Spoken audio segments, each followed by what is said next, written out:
Hi welcome to home lead. ನಾನಿವತ್ತು ಒಂದು ತುಂಬಾ ರುಚಿಯಾದಂಥ ಖಾರ ಪೊಂಗಲನ್ನು ಮಾಡ್ತಾಯಿದ್ದೀನಿ.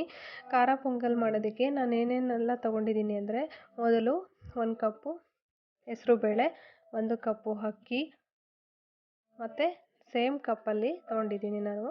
ಮತ್ತು ಸ್ವಲ್ಪ ಅರಿಶಿಣ, ಸ್ವಲ್ಪ ಜೀರಿಗೆ,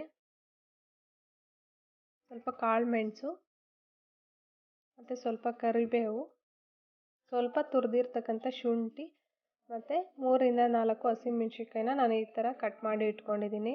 ಸ್ವಲ್ಪ ತೆಂಗಿನಕಾಯನ್ನು ಈ ರೀತಿ ಚಿಕ್ಕದಾಗಿ ಕಟ್ ಮಾಡಿ ಇಟ್ಕೊಂಡಿದ್ದೀನಿ. ಈಗ ನಾವು ಹೆಸರು ಬೇಳೆನ ಹುರ್ಕೊಳ್ಳೋಣ. ನೋಡಿ, ಹುರ್ಕೊಳ್ಳೋದಕ್ಕೆ ನಾನು ಒಂದು ಪ್ಯಾನ್ ಇಟ್ಕೊಂಡು ಹೆಸರು ಬೇಳೆ ಹಾಕ್ಕೊಂಡಿದ್ದೀನಿ. ನೋಡಿ, ಈ ರೀತಿ ಇದು ಹುರ್ಕೊಂಡು ನಾವು ಪೊಂಗಲನ್ನು ಮಾಡೋದ್ರಿಂದ ತುಂಬಾ ಟೇಸ್ಟಿಯಾಗಿರುತ್ತೆ. ನೋಡಿ, ನಾನು ಈಗ ಒಂದು ಪಾತ್ರೆಗೆ ಹಾಕ್ಕೊಂಡಿದ್ದೀನಿ ಹುರ್ಕೊಂಡು. ಇದಕ್ಕೆ ಅಕ್ಕಿನೂ ಸೇರಿಸ್ಕೊಳ್ಳೋಣ. ಈಗ ನಾನು ಎರಡನ್ನು ತೊಳ್ಕೊತಾ ಇದ್ದೀನಿ 3ರಿಂದ 4 ಸಾರಿ. ನೋಡಿ, ಈ ರೀತಿ ತೊಳೆದಿಟ್ಕೊಂಡಿದ್ದೀನಿ. ಈಗ ಒಂದು ಕುಕ್ಕರನ್ನು ಇಟ್ಕೊಂಡು ನಾನು ತೊಳೆದಿರ್ತಕ್ಕಂಥ ಹೆಸರುಬೇಳೆ ಮತ್ತು ಅಕ್ಕಿನ ಸೇರಿಸ್ಕೊಳ್ತಾ ಇದ್ದೀನಿ. ಈಗ ಅದಕ್ಕೆ ಈ ರೀತಿ ಕಪ್ಪಲ್ಲಿ 3 ಕಪ್ ನೀರನ್ನು ಸೇರಿಸ್ಕೊಳ್ತಾ ಇದ್ದೀನಿ. ನೋಡಿ, ಈಗ ಇದಕ್ಕೆ ಸ್ವಲ್ಪ ಅರಿಶಿನ ಸೇರಿಸ್ಕೊಳ್ತಾ ಇದ್ದೀನಿ ಮತ್ತು ಸ್ವಲ್ಪ ಉಪ್ಪು ಮತ್ತು ಸ್ವಲ್ಪ ಎಣ್ಣೆನ ಸೇರಿಸ್ಕೊಳ್ತಾ ಇದ್ದೀನಿ. ಈ ರೀತಿ ಸೇರಿಸ್ಕೊಳ್ಳೋದ್ರಿಂದ ತುಂಬಾ ಚೆನ್ನಾಗಿ ಬೇಯುತ್ತೆ ಅಂತ. ನೋಡಿ, ಈಗ ಲಿಡ್ ಕ್ಲೋಸ್ ಮಾಡಿಬಿಟ್ಟು ನಾನು ಬೇಯೋದಕ್ಕೆ ಇಡ್ತಾಯಿದ್ದೀನಿ. ಒಂದು 3ರಿಂದ 4 ವಿಸಿಲ್ ಬಂದರೆ ಸಾಕು. ನೋಡಿ, ಆಗಿದೆ, ಈ ರೀತಿ ಆಗಿದೆ. ನಾವು ಇದಕ್ಕೆ ಇನ್ನೂ ಸ್ವಲ್ಪ ನೀರು ಬೇಕಾಗಿದೆ, ಅದಕ್ಕೆ ನಾನು ಬಿಸಿ ನೀರನ್ನು ಸೇರಿಸ್ಕೊಳ್ತಾ ಇದ್ದೀನಿ. ನೋಡಿ, ಬಿಸಿ ನೀರನ್ನು ಸೇರಿಸ್ಕೊಳ್ಳೋದ್ರಿಂದ ಏನು ತೊಂದರೆ ಆಗಲ್ಲ, ಬಿಸಿ ನೀರನ್ನು ಆರಾಮಾಗಿ ಸೇರಿಸ್ಕೋಬೋದು. ನೋಡಿ, ಈ ರೀತಿ ಮಿಕ್ಸ್ ಮಾಡಿ ಇದನ್ನು ಪಕ್ಕಕ್ಕಿಟ್ಟು ನಾನು ಈಗ ಒಂದು ಪ್ಯಾನನ್ನು ಇಟ್ಕೊತಾ ಇದ್ದೀನಿ ಸ್ಟವ್ ಮೇಲೆ. ಇದಕ್ಕೆ ನಾನು 2 ಸ್ಪೂನು ಎಣ್ಣೆ, 2 ಸ್ಪೂನು ತುಪ್ಪನ ಸೇರಿಸ್ಕೊಂಡು ಇದನ್ನು ಸ್ವಲ್ಪ ಹೊತ್ತು ಬಿಸಿ ಆಗಲಿಕ್ಕೆ ಬಿಡ್ತೀನಿ. ಈಗ ಸಾಸಿವೆ ಹಾಕ್ಕೊಳ್ತಾ ಇದ್ದೀನಿ, ಸ್ವಲ್ಪ ಜೀರಿಗೆ, 2 ಸ್ವಲ್ಪ ಚಿಟಪಟ ಅನ್ನಬೇಕು. ನೋಡಿ, ಈ ರೀತಿ. ಮತ್ತು ನಾನು ಇದಕ್ಕೆ ಕಾಳು ಮೆಣಸನ್ನು ಸೇರಿಸ್ಕೊಳ್ತಾ ಇದ್ದೀನಿ.